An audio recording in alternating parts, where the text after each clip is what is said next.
died in Auschwitz than the British and American losses in World War II combined. In just 1 hour, 24 people would have died at Auschwitz-Birkenau. This is stated by Helmut Bratman, founder of Forget You Not, Holocaust Remembrance Project in the article Auschwitz, the Concentration and Extermination Camp, written in 2016. Everyone here has heard about the Holocaust their sophomore year in social tone, and has heard of the concentration camp Auschwitz-Birkenau. Auschwitz-Birkenau was one of the most infamous concentration camps during World War II. First, we will discuss the history of Auschwitz-Birkenau. Second, we will talk about the life of prisoners in the camp. Third, we will examine the medical experiments Dr. Mengele performed on his prisoners. And finally, we will explain the liberation of the camp. To begin, I will report on the background of the camp. In April 1940, Auschwitz-Birkenau began its construction. The initial creation of Auschwitz-Birkenau was to intimidate the Polish people enough to where they would not resist their German rulers and would be a prison for all of those who did. The first ever commander of the camp was Rudolf Haas, as stated by Vincent Chattel, author of Auschwitz-Birkenau History and Overview under the Forgotten Camp section of the Jewish Library on April 22, 2015, says that Auschwitz could hold upwards of 150,000 people, prisoners, at any given time, making it the largest Nazi death camp in all of Europe. In May 1940, Jewish people that lived around the site of where the camp was going to be were evicted and separated into two groups, workers and prisoners. In total, 300 Jewish people were forced into labor and the rest were killed. Wanda Hutney, founder of the Auschwitz-Birkenau State Museum and the history portion of Auschwitz-Birkenau article written in 2015, states that prisoners that were kept for labor were marked and tattooed in order to be identified. They used large metal stamps with interchangeable numbers made up of groups of needles that were each 1 centimeter long. The number was grouped up, then branded into the upper left side of the chest. Then they rubbed ink into the wound to create the tattoo. Branding in that form was soon proved impractical, so they then switched to one needle, using it to tattoo the inner upper side of the left arm.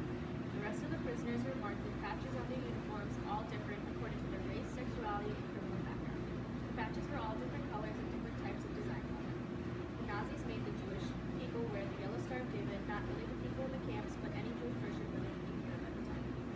Now that we know about the background of Auschwitz, we will discuss the prisoners' daily lives. Life at Auschwitz-Birkenau was brutal and harsh. Prisoners endured poor living conditions.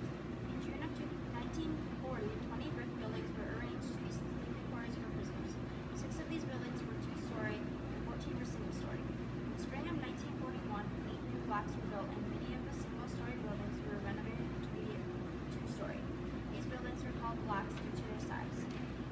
Each block was intended to hold 700 prisoners, but in reality held over 1,000 prisoners. In the early stages of the camp, prisoners did not have mattresses or beds and laid on soft straw mattresses. Rooms would be filled with these mattresses and prisoners would be lined up head to toe until the room was filled. They also had to sleep on their sides because the rooms would be too crowded. Before morning roll call, prisoners would take their mattresses and pile them in the corner. In February of 1941, the first 3 lumber bunk beds.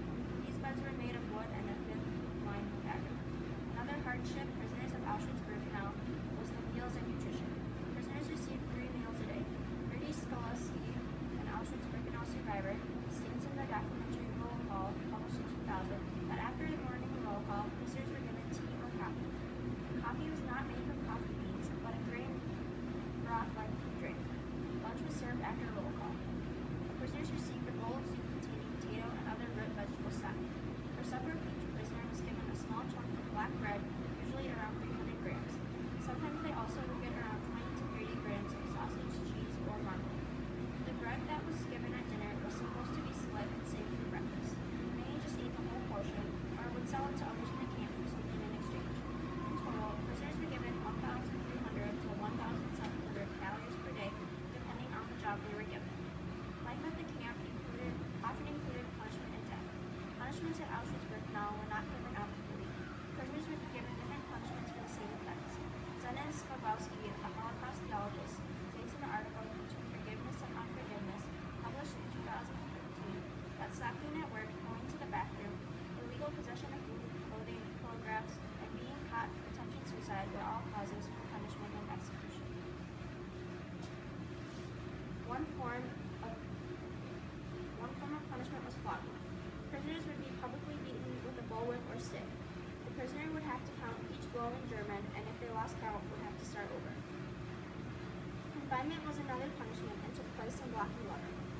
One going through this punishment hoped for a regular cell because they had a small window and a wooden bunk to sleep on. However, you could also be placed in a dark cell, containing only air holes with no light or place to sleep. Prisoners in these cells were often punished for several days to several weeks. Standing cells measured less than 1 square meter and had only a 5 by 5 inch square covered by a metal grate for airflow. 4 prisoners would enter these boxes each night and come out only for work the next day. This punishment could last several nights to several weeks. The post was an extremely painful punishment where a prisoner's hands would be bound behind their back and they would be hung from the post. This lasted for hours at a time, and victims usually lost consciousness from the pain.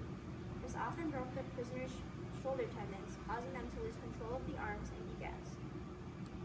According to Igor Bartosik, a researcher for the 2015 documentary Auschwitz, writes in the article Auschwitz-Birkenau, the Penal Company, written in 2016, that the Penal Company was another form of punishment. These prisoners were completely isolated and were forbidden to contact other prisoners or receive letters. They were forced to do the hardest of labor at double the speed, and were beaten regularly.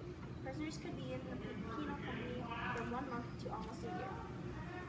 Other punishment included intense labor while being beaten and being denied food. Death at Auschwitz-Birkenau for many was inevitable. Some prisoners' deaths were predetermined, while others died from punishment or starvation. Some transfer prisoners were marked with return not desired, meaning this prisoner was to die after a certain amount of time at the camp. The commandant, camp director, or head of the medical department could also order executions. Oftentimes, prisoners just died due to starvation, being overworked, or intense punishment. One method for execution was shooting, where prisoners were forced to strip and stand in pairs while an executioner would shoot the back of their heads. Designated prisoners were in charge of throwing the bodies into trucks to bring to the crematorium. It is estimated that over 1,000 prisoners were executed in this way. Another execution method was hanging, which took place publicly at evening roll call. Prisoners could also die from gassing. Victims would arrive at the camp and were told to undress because they were going to have a shower. They entered the gas chambers that could hold up to from 340 to 2,500 people and were gassed. The last execution method was sending prisoners to the dark cells where they would die of starvation. Now that you know about the life of the prisoners, I will tell you about Joseph Mengele and what he did. Joseph Mengele, who was born on March 16, 1911, in Gutenberg, near Ulm. He was the eldest son of Karl Mengele, a prosperous manufacturer of farming implements. In 1935, Mengele earned a PhD in physical anthropology from the University of Munich. In 1937, Mengele joined the Nazi Party. In June of 1940, Mengele was drafted into the army and thereafter volunteered into the medical service of Waffen-SS. Dr. Joseph Mengele was commonly known as Angel of Death or Lightning Bolt. Mengele liked to experiment on many different types of people, but mainly experiments. They were mainly used to find genetic disorders and various diseases. According to the United States Holocaust Memorial Museum, which has 55 council members appointed by the President of the United States, states in the article Joseph Mengele written in 2016 that Mengele had a fascination with heterochromia. This is a condition in which an individual's two irises differ in coloration. During Mengele's days at Auschwitz, he collected the eyes of his patients. Mengele tried finding the breaking point of human beings. He performed major surgery without using anesthetic. He tried creating joint twins by sewing two twins together. Mengele put people in water that was extremely cold or extremely hot. After the war ended, Mengele found himself in U.S. custody. Not knowing that Mengele was a wanted suspect, he was released. According to Holocaust Education, an archive research team written by Eric Nuremberg, professor of European and Jewish history, states in the article Joseph Mengele, Angel of Death, written in 2007, that soon after Mengele suffered a stroke while swimming in the ground. Although Mengele did not perform his experiments in a humane way, his discoveries benefited our knowledge of the limits of the human body. Now that we know about the main doctor at Auschwitz, Dr. Mengele, I will now discuss how the camp was eventually liberated. Auschwitz eventually became liberated during World War II. The Red Army had been advancing deeper into Poland since mid-January of 1945. They liberated Warsaw and Krakow Nazis heard about these liberations, they went on a murder spree. They shot sick prisoners and blew up thousands of dead bodies in an attempt to destroy all of the evidence. The Germans then sent prisoners on death marches. Around 60,000 inmates were forced on death marches. The first to leave were those from the industrial regions of Auschwitz, who were forced laborers who lived in much better living conditions than the camp prisoners. They were not too weak or too sick to begin their death march home. The prisoners were then sent. These prisoners were forced to march long distances in the bitter cold with little or no food or rest.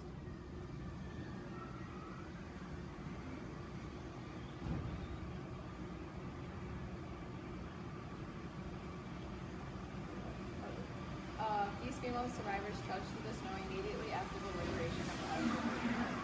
They walked west toward the city of Władysław, a town 35 miles away, where they were put on freight trains to other camps. Some people were shot while walking if they could not keep up or could not continue. Others died of exhaustion, starvation, and from being out in the cold for too long. About 1 in 4 died on the way. According to Victoria Nesfield, a research administrator in the history department at the University of York, she stated in the article titled "The Liberation of Auschwitz" from the United States Holocaust Memorial Museum, written in 2016, that more than 15,000 people died on these death marches. The Soviet Allied troops then came into Auschwitz and liberated the camp. According to Anita Kanadanyadi, who has her master's degree in East European Studies from Georgetown University and the author of an academic journal titled The Liberating Experience, War Correspondence, Red Army Soldiers, and the Nazi Extermination Camps, published in 2010, Auschwitz was liberated on January 27, 1945 at 3 o'clock in the afternoon. The Soviet troops entered Auschwitz and found 648 bodies and 7,000 starving survivors who were mostly ill and dying. These are the survivors at the gate to the Auschwitz concentration camp. They found 6 storehouses with hundreds of thousands of women's dresses, men's suits, shoes, and jewelry such as rings that the Germans did not have time to burn. The Soviet soldiers also found large amounts of Zyklon B, the gas chemical used to kill the prisoners, and they also found gas masks. About a week later, in the beginning of February, the Soviets moved people from Birkenau to Auschwitz hospitals. Soviet aides and Polish volunteers from the Red Cross and from the surrounding areas helped transport people via horse and wagon. They carried seriously ill people on stretchers. It took over 2 weeks to move everybody. The liberation of Auschwitz only saved a small percentage of the millions of prisoners that were brought to this camp. In conclusion, Auschwitz-Birkenau was one of the most infamous concentration camps of World War II. First, we discussed the history of Auschwitz-Birkenau. Second, we told you about the life of the prisoners in the camp. Third, we examined the medical experiments Dr. Mengele performed on prisoners. And finally, we explained the liberation of the camp. In just 1 hour, 24 people would die at Auschwitz-Birkenau. During the time it took to give this speech, all 5 of us would have died. We need to practice switching spots.